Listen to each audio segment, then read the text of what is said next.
أعوذ بالله من الشيطان الرجيم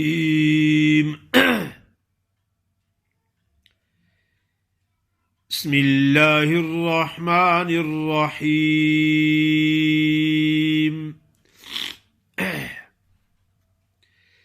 ولما برزوا لجالوت وجنوده قالوا ربنا أفرغ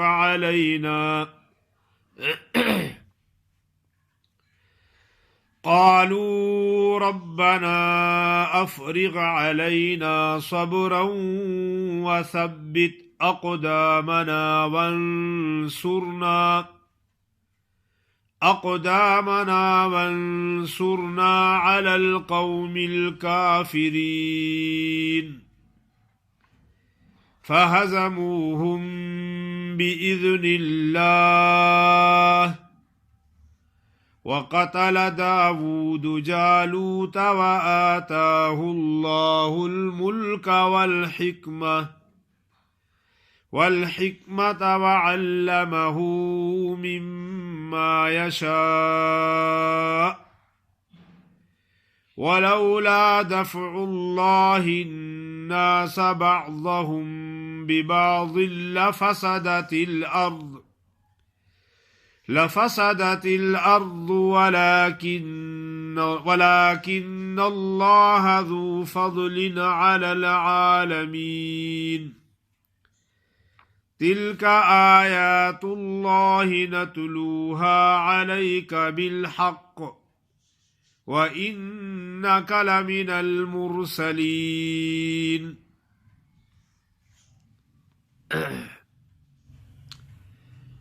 ماشاءاللہ آپ کے سامنے سورۃ بقرہ کی آیت نمبر 250 سے لے کر 252 تک تلاوت کی ہے۔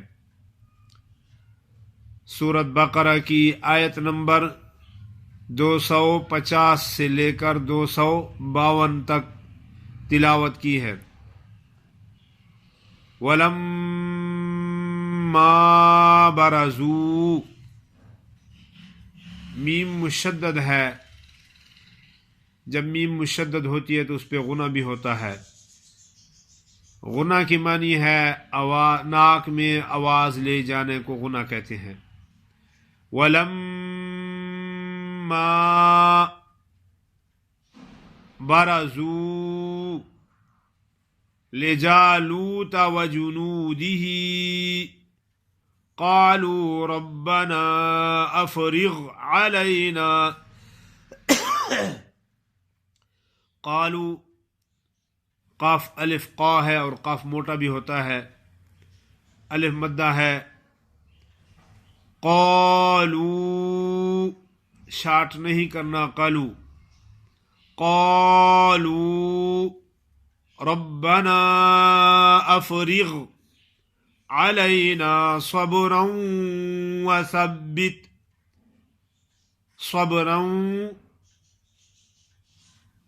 نون تنوین کا جب یرملون کی واو میں ادغام ہوتا ہے تو ادغام ناقص ہوتا ہے، یعنی غننے کی آواز آتی ہے۔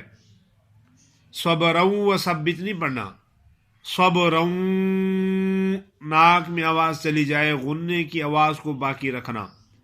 صبرا وثبت، قاف کو موٹا کرنا ہے اور قلقلہ بھی ادا کرنا ہے قاف پہ۔ اقدامنا دال الف دا ہے۔ اقدامنا وانصرنا على القوم الكافرين فهزموهم بإذن الله۔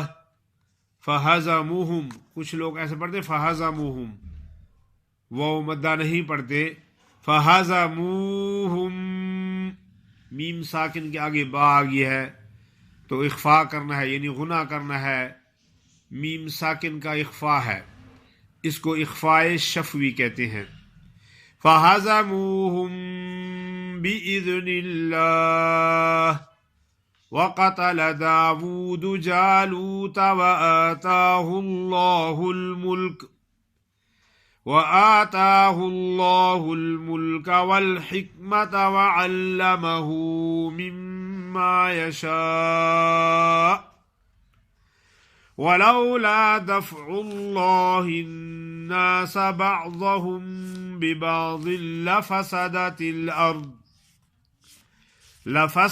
الأرض ولكن الله ذو فضل على العالمين تلك آيات الله نتلوها عليك بالحق وإنك لمن المرسلين. جزاک اللہ.